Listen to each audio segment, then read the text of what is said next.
Comment l'employé du lave-auto a-t-il été pris dans un engrenage mortel? Pourquoi la célèbre productrice de théâtre a-t-elle tiré sa révérence? Pourquoi les jeunes mariés sont-ils morts dans leur lit? Pourquoi ces 4 personnes ont-elles été victimes d'un engrenage fatal?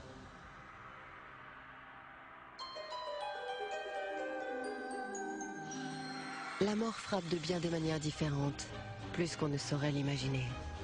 Certains décès sont brutaux et violents, d'autres sont lents et méthodiques. Mais quelle qu'en soit la cause, il est toujours possible d'expliquer pourquoi un individu s'effondre, victime d'une mort subite.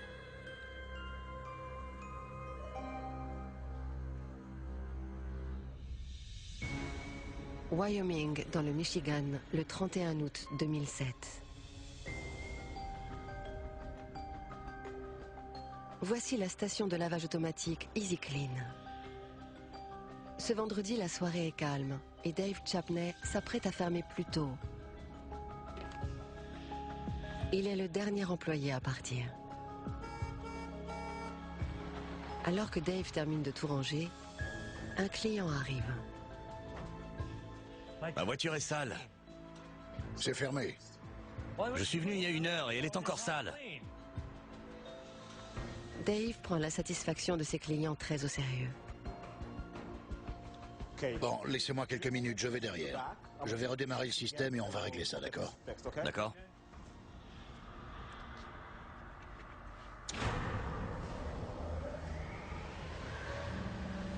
Tandis que Dave remet le système en marche, son client décide de prendre les choses en main.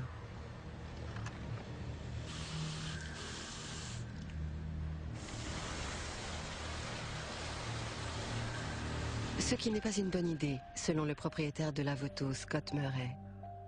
Un client n'a pas le droit de manipuler les machines, c'est interdit. Et il ne peut pas prendre le tuyau d'alimentation pour laver lui-même sa voiture. C'est une question de sécurité. Et c'est également très important pour l'entretien et la maintenance des machines.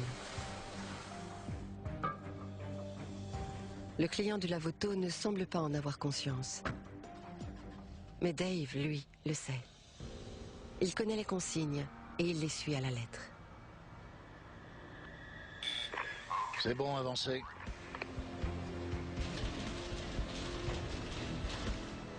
Le véhicule doit s'engager correctement et il faut communiquer avec le conducteur. Mettez au point mort. Une fois que les rouleaux se mettent en marche, le conducteur doit abandonner le contrôle de son véhicule. À partir de là, c'est la machine qui prend le relais.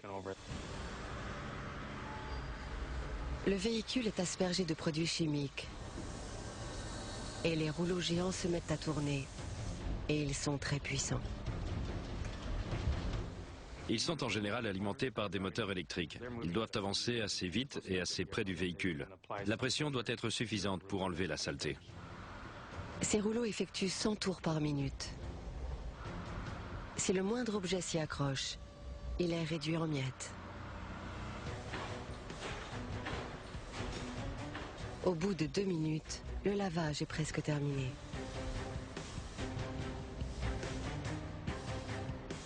Il ne reste plus que le séchage. Dave, lui, a encore quelques tâches à effectuer avant de fermer la station. D'abord, il doit nettoyer le sol. L'employé est revenu et il a vu que le tuyau d'alimentation était resté là où le client l'avait laissé et où il n'aurait pas dû être. Quand il l'a ramassé, les rouleaux étaient encore en marche. Cela peut prendre jusqu'à 30 secondes avant que le mécanisme s'arrête.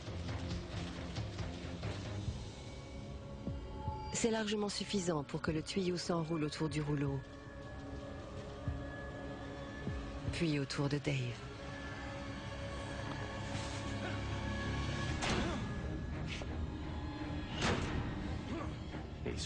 Il a heurté des objets métalliques qui se trouvaient juste à côté du rouleau. C'est le début d'un engrenage mortel, comme nous l'explique le docteur Andrew Baker, spécialiste en traumatologie. Quand le cerveau est blessé, il gonfle. Or, le cerveau est enfermé dans la boîte crânienne.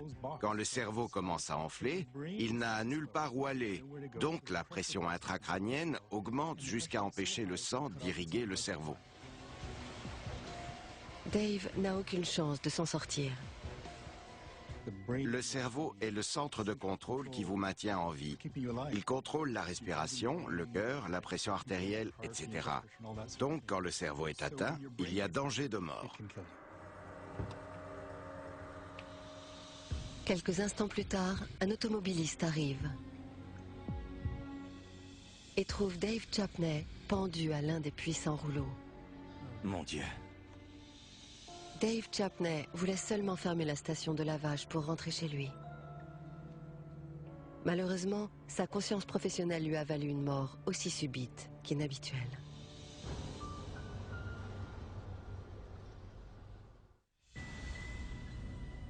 Dallas, au Texas, le 24 juillet 1955. Voici Margot Jones, Les garçons, on va organiser une fête. une directrice de théâtre de renommée mondiale. Je sais ce qu'il vous faut. Elle s'est rendue célèbre à Broadway, où elle a dirigé des dizaines de pièces à succès. Tiens, Merci. Margot travaille dur et s'amuse tout autant, ce qui lui vaut son surnom de tornade du Texas. C'est ce que nous raconte sa biographe Ellen Shee. Elle avait énormément d'énergie. Elle sortait beaucoup avec sa troupe. Elle aimait avoir du monde autour d'elle. Elle n'aimait pas être seule. James, quel est ton poison? Ce soir, elle fait la fête avec deux de ses amis. Ils s'étaient fait jeter du pot de dernière représentation parce qu'ils étaient ivres et bruyants. Ils sont retournés chez Margot pour continuer à faire la fête. Margot loge à l'hôtel Stoneleigh. Un endroit parfait pour une fête tardive et débridée. Margot avait beaucoup bu. Elle a enlevé ses vêtements et s'est mise à danser. Elle n'arrêtait pas de boire de la vodka.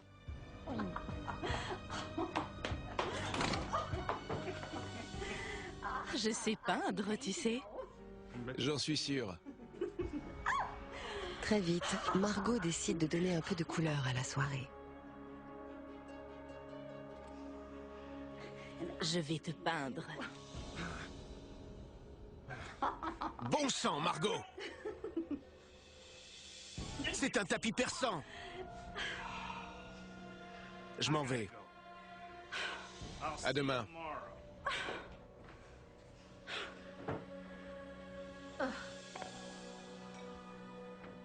Elle se réveille le lendemain matin et bien sûr, il y avait de la peinture partout. Donc, elle demande à son assistante de nettoyer le tapis. Je ne suis pas payée pour faire ça. Mais les tâches ne veulent pas partir. Bonjour, vous pouvez monter tout de suite? La jeune femme fait donc appel à des professionnels. Merci beaucoup. Et ces professionnels utilisent beaucoup de produits chimiques, comme nous l'explique James Lee Center. S'il y a de la peinture partout et qu'il faut nettoyer en une journée, il n'y a pas de temps à perdre. Dans ce cas, il faut verser le solvant directement sur la tâche. Et il faut entre 12 et 20 applications pour que la tâche disparaisse. Dans les années 1950, l'arme de prédilection pour faire disparaître les taches est le tétrachlorure de carbone, un solvant détachant incolore. Le plus étonnant, c'est que ça sent bon. Ce n'est pas gênant à utiliser.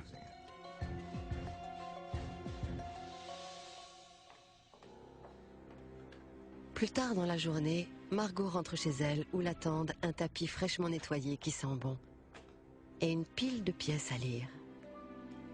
Elle doit préparer son prochain spectacle. Elle aimait s'asseoir par terre pour lire. Elle a rassemblé tous les scripts autour d'elle et a commencé à lire. Elle travaille jusque tard dans la soirée. Et à bout de fatigue, elle finit par s'endormir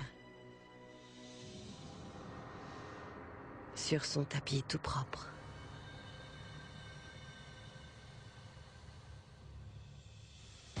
À suivre. Comment une bonne nuit de sommeil a-t-elle pu être fatale à Margot Jones?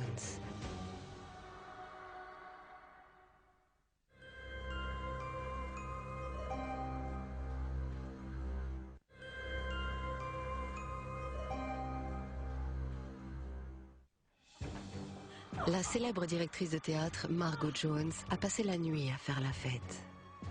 Merci. Je sais peindre, tu sais. Mais la fête a laissé des traces. Bonjour, vous pouvez monter tout de suite? Des professionnels sont venus nettoyer le tapis. Mais ils ont laissé quelque chose d'invisible. Quand le tapis a été imbibé de solvant, les fibres de laine ont absorbé une partie du liquide. La fibre de laine peut absorber jusqu'à 30% de son poids en humidité et rester sèche au toucher. Elle est unique en son genre.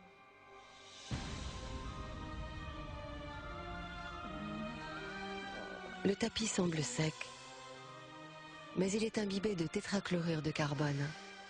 À forte dose, le solvant est très toxique. Il s'évapore lentement. Les vapeurs chimiques continuent d'être libérées.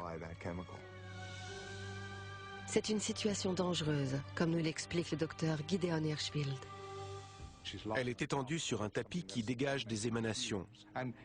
Et rien qu'en les respirant, elle ingère une dose toxique de tétrachlorure de carbone.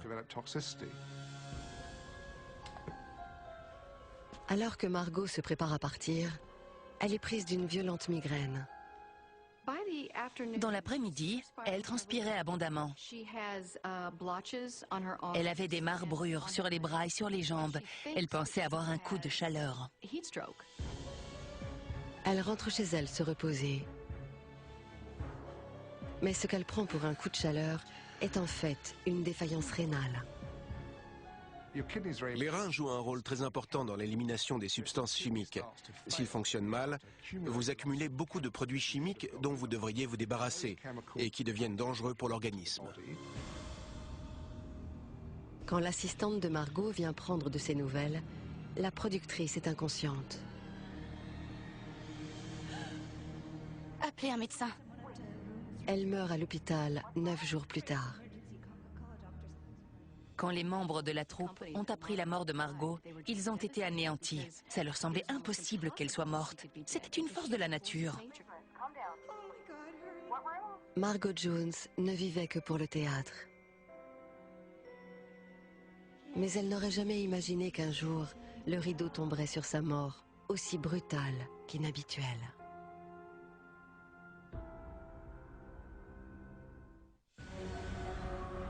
Rotorua, en Nouvelle-Zélande, le 12 septembre 1987.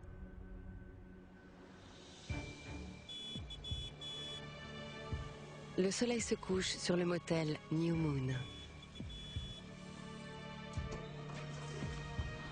Mark Stevenson et Jenny Crane sont au comble du bonheur. Ils se sont mariés 4 jours plus tôt et sont venus à Rotorua pour leur lune de miel. La ville attire plus d'1 million de touristes chaque année. Elle doit sa popularité à ses piscines de boue bouillonnante, comme nous l'explique le géologue Grant Anderson. Rotorua est situé au sommet d'un supervolcan éteint. Et de ce fait, il reste beaucoup de chaleur dans le sous-sol à cause du magma. Dans les parcs, on voit souvent des geysers de vapeur jaillir du sol et des bassins de boue bouillonnante. Ce serait un décor idéal pour une lune de miel. Ça sent mauvais. S'il n'y avait pas l'odeur. Quand on arrive à Rotorua, on sent l'odeur bien avant de voir la ville. On dirait des œufs pourris. C'est horrible. Ça vient du sulfure d'hydrogène, un gaz sulfureux. Le sulfure d'hydrogène est un gaz qui se forme dans le magma volcanique dans les entrailles de la Terre. Quand il remonte dans les bassins bouillonnants à la surface, il dégage une odeur âcre. À forte concentration, le sulfure d'hydrogène est mortel. Mais le jeune couple n'a pas à s'inquiéter. L'odeur dans leur chambre est tenace, mais pas suffisamment pour calmer leurs ardeurs, et encore moins pour les tuer. Mais un problème de maintenance va bouleverser le cours de leur destin. L'homme à tout faire du motel est en train de réparer leur système d'approvisionnement en eau chaude. C'est un échangeur thermique. Un appareil qui doit équiper toutes les habitations de la ville. C'est obligatoire. Maintenant, si vous voulez de l'eau chaude dans un motel ou dans une maison, vous devez installer un échangeur thermique. À Rotorua, l'activité volcanique génère beaucoup de chaleur. Et pour la capturer, il n'y a rien de tel que l'échangeur thermique. L'eau douce descend dans le sous-sol par une canalisation. Quand elle atteint les eaux volcaniques, elle se réchauffe. Et c'est ainsi que l'eau chaude remonte ensuite à la surface. Mais ce jour-là, il n'y a pas seulement de l'eau douce dans la canalisation. Il y a également du sulfure d'hydrogène. De l'eau géothermique fuyait de l'échangeur thermique et se répandait sur le sol de la buanderie et dans la canalisation. Mais l'eau ne s'écoule pas dans le sous-sol. Elle se dirige droit vers la chambre où les jeunes mariés sont en train de dormir. Le problème, c'est que la canalisation de la buanderie était reliée à celle de la douche dans la chambre voisine. Petit à petit, le sulfure d'hydrogène s'est accumulé dans la canalisation et a fini par jaillir dans la douche. Un défaut de conception qui transforme la salle de bain en un véritable réservoir de gaz toxiques. Et avec les fenêtres fermées, le sort des jeunes mariés est scellé. Voici les explications du docteur Brian Goldman. Quand on est exposé à de faibles doses, on sent l'odeur d'œuf pourri. Mais avec une telle quantité de sulfure d'hydrogène, l'odorat est annihilé et on ne sent plus rien. Et comme les jeunes gens ne détectent aucune odeur, ils ne se réveillent pas. À très forte concentration, le sulfure d'hydrogène se fixe sur l'hémoglobine, la protéine qui transporte l'oxygène dans l'organisme. Les corps de Mark et Jenny sont ainsi privés d'oxygène. La mort par empoisonnement au sulfure d'hydrogène peut être extrêmement rapide. D'après ce qu'en dit la littérature, c'est très brutal. Comme si on vous frappait par derrière avec une hache. Et vous êtes mort.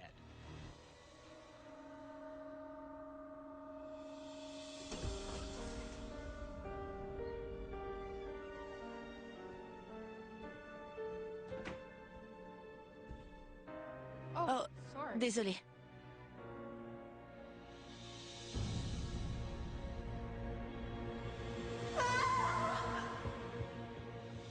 Mark Stevenson et Jenny Crane avaient promis de s'aimer jusqu'à ce que la mort les sépare. Ils ne pensaient pas que leur union serait scellée par une mort aussi subite qu'inhabituelle.